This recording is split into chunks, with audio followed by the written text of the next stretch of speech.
Per Chapter 2 of the Code of Federal Regulations, Part 200.308, grantees are allowed to make modifications to current agency-approved budgets. The Illinois Grant Accountability and Transparency Act places further restrictions on budget modifications, stipulating that grantees are allowed to make modifications up to 10% or $1,000, whichever is higher, of any specific line prior to seeking approval.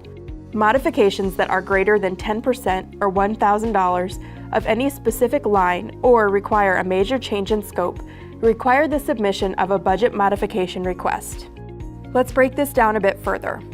In your original ICCB approved budget, there was $6,400 in your fringe benefits line item and $2,680 in your contractual services line item. You want to move $800 from your fringe benefits line item to your contractual services line item. How do you determine if a budget modification is required?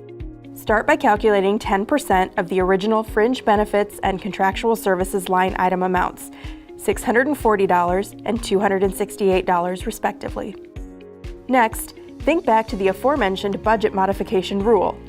You are allowed to make modifications up to 10% or $1,000 of a line item. As neither $640 or $268 is higher than $1,000, no budget modification is required.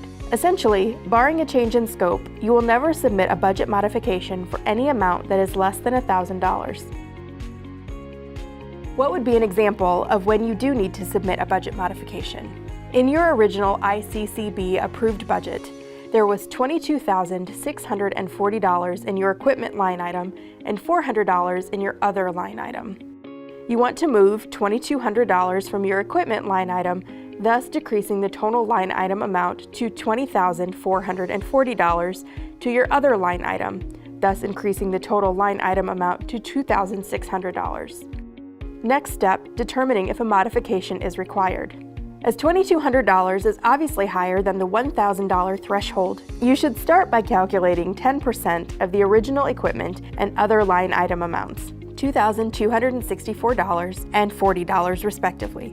Even though you are moving less than 10% of your equipment line item, the $2,200 that you are moving into your other line item far exceeds 10%.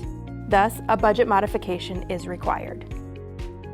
Grantees must also submit a budget modification request for any change in activities that require a major change in scope, regardless of whether or not it affects your budget. Major changes in scope are any changes to your plan that may significantly impact the activities within your original ICCB-approved Perkins plan. One example of a major change in scope would be changing your program of study focus. Another example would be hiring a new employee who will be integral to a number of activities listed within your Perkins plan. Please note that when you submit a budget modification to the ICCB for approval, you must also submit an updated uniform budget. Make sure that when you submit an updated uniform budget, it is labeled as Revised Uniform Budget. That way, it is clear that this budget deviates from your original ICCB approved budget. The budget modification template has two tabs.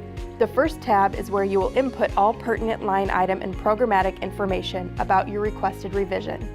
The second tab is the Certification tab. This tab should be signed by an authorized signatory, scanned, and sent with the budget modification and revised uniform budget. The budget modification can be accessed on the ICCB CTE website at www.iccb.org/CTE/Perkins/Perkins guidelines.